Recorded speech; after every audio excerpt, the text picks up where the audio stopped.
Hi everyone, my name is Anna, and I created a Breakout EDU that's meant for pre-calculus students and calculus students, probably more towards the calculus end. But you could also do this pre-calc if you progress far enough in your curriculum. My game is called Robot Rumble, and so this has the storyline that some robots came in during the middle of the night and stole all of the technology, the calculators, the computers, the iPads, the phones that they have. We'll just say that they took them. And they left this ransom note on the front desk saying, if you can't make it through our series of clues and find the hidden technology, you will lose these resources for the rest of the school year. Good luck, you'll need it. And so they took away all these technology things because they don't think that they can survive in their world without them. So they don't think that humans can survive in the world without them. And so they left that ransom note and this first clue. Now, up to you, this first clue can either be hidden throughout the room that the students have to go search for, or it can just be left on the front desk with the ransom note. But it says, you will have zero chance of graphing functions without the use of your calculator. We are critical to your learning in math, especially graphing.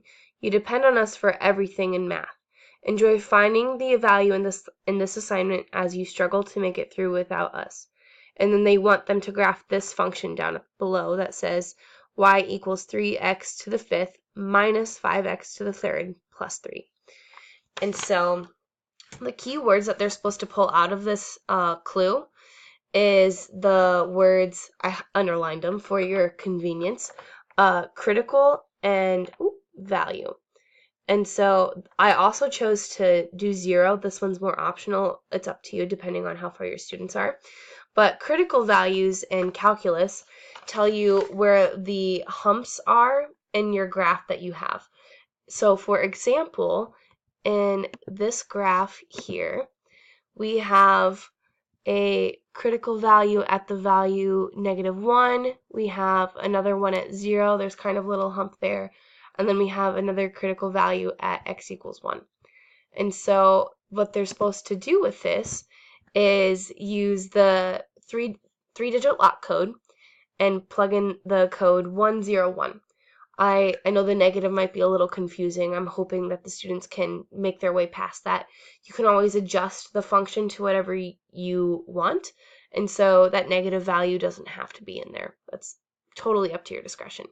But I think the students will be able to figure it out that, okay, yeah, the first clue has these words emphasized, and our critical values are -101. There's a 3-digit lock. I'm hoping they'll put the pieces together. So then this opens to a UV flashlight that they will shine on the back of the ransom note, hopefully. They'll kind of, I guess, test it around and see where it goes. But on the back of the ransom note in invisible ink is written the following second clue. And it says, ooh, let's get this line in.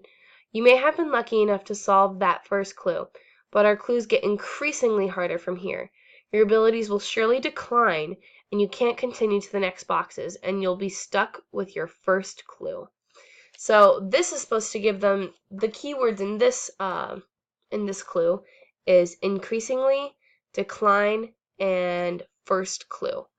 And so what they're supposed to get from this is that, oh, increasing, decline, that's like increasing, decreasing.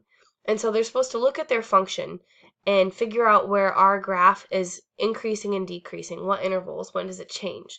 And so that's where the first clue parts comes in. So they have to go back to their first clue, look at the graph, and go from there. And so if we look at our graph, our directional code is five directions long. So if we look at our graph, we have increasing up until the point -1, and then it's decreasing until it gets to 0. At 0, it kind of levels out.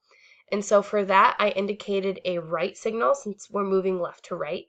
So again, we have up, down, right, and then it starts going down again, and then up.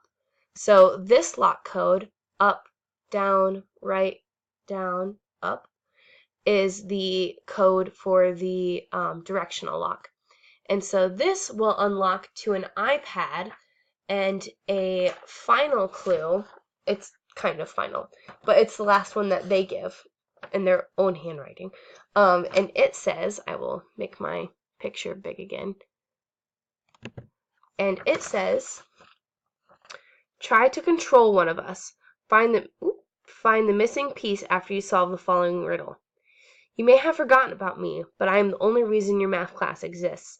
I am the foundation of everything you do. What am I? And so this is supposed to get them thinking back to, like, okay, why do we have derivatives? Why do we have calculus? What is the foundation for calculus? How do we exist? How does this class exist? And so that's supposed to get them thinking about the beginning of the school year, where we're talking about the definition of a limit, which is this big long thing. But anyway, so limit is supposed to be the 5-word or the 5-letter word lock that they're going to use. So they would plug that into the word lock, crack that open, and out comes an Ozobot with with a map and some instructions on what they will be doing with the Ozobot.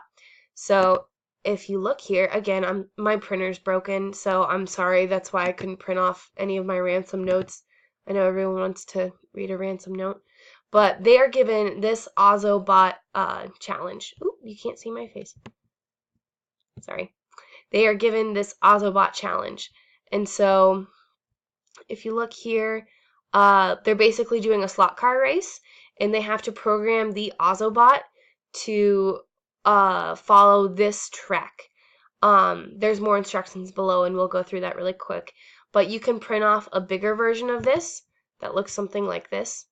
Again, you put your Ozobot on the start button, and it starts and moves to the left, and then it'll finish at the finish line. So if we go look at our instructions, so here are the requirements. You have to be in an intermediate level or higher programming, if you would like. I would assume that most high schoolers would have at least a little bit of experience with programming. It just depends on the school and I guess the curriculum, but technology is becoming so relevant today, I'm sure that at least some of your classes have done it. The Ozobot should be on its very fast speed, and it should start in the start direction. Now here's where the interesting requirements come in. So anytime the Ozobot encounters an intersection, Ozobot must go straight through the intersection as in regular car racing tracks. So if we look at this, let's scroll that down.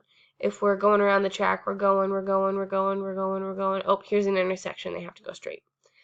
Same with around the track. Again, go straight. Basically, they just have to keep going forward on that. So that's the first requirement. The first time around the track, the Ozobot will have a red light on. Second time around, orange. Third, yellow. Fourth, green. And on the 5th lap, there will be a blue one. This will help you know what lap the Ozobot is on. For the 6th requirement, when reaching the finish line, the Ozobot should execute a 360-degree spin, then blink its LED green light 5 times, and then turn off. So basically, this is just like a fun little kicker at the end. It's a celebratory dance, and that's just something that they make to have the code be a little bit more interesting than just loops. So final step, make sure you calibrate your Ozobot. So once the students navigate through this, they're supposed to get through the challenge in under 1 minute and 30 seconds, as in like the robot makes it through the challenge in under 1 minute and 30 seconds. It'll take a lot longer to code all that.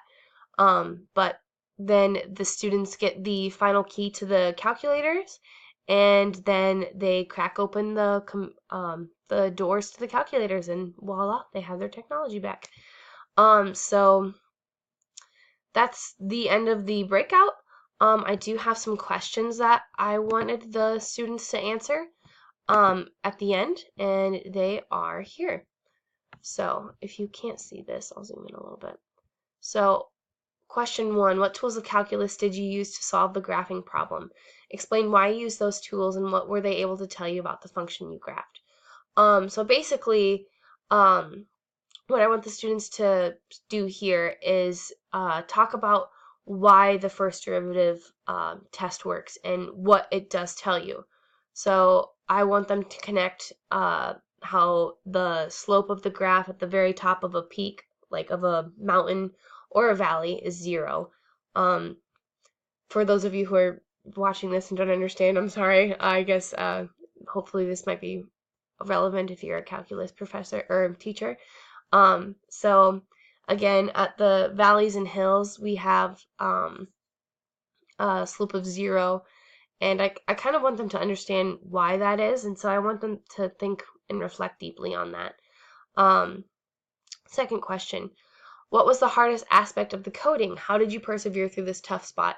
If you didn't make it through, how would you have adjusted your code? So I want them to just reflect on their experience with coding. What were their frustrations?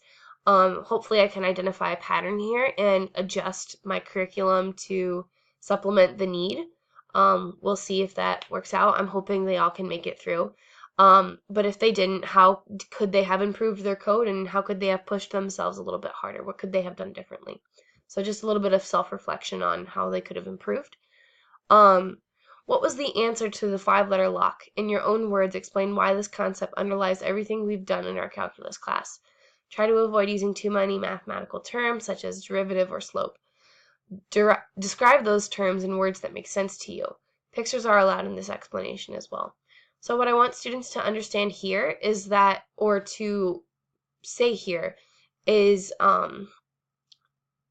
basically what about calculus, what underlies calculus, number 1. But I want them to also explain this in words that make sense to them and resonate with them. And so by avoiding terms like derivative and slope, they are forced to describe those things in words that make sense to them. And so this basically helps them identify how these terms register in their brain. And so that's what I'm trying to push here, is getting them to understand these terms in words that make sense to them. Question 4. Would you have made it through the breakout on your own? How did your teammates help you in this activity? So this is basically a group reflection question but just for one person individually. And question 5, are math and coding similar? Why or why not? Use one example to support your argument. I want students to understand that math just isn't numbers. At the heart of math, it's logic. It's all just the way math works. It all just makes sense. It's all logic. It's all there. It's proofs, everything there. We just don't see it in our day-to-day lives because we don't need to. It's already proved. But I want them to try to make that connection with coding because that is also logic. So anyway, that is my breakout. Again, I would use this for high school students who are in pre-calculus or calculus. I would, again, lean more towards calculus. I'd probably use small groups of 3 or 4. More likely 4, simply because it's more people to bounce ideas around, and maybe 2 people could work together at the same time, simultaneously in a group. But yeah, so this is my breakout, and I hope you and your students enjoy Robot Rumble. Thanks, guys.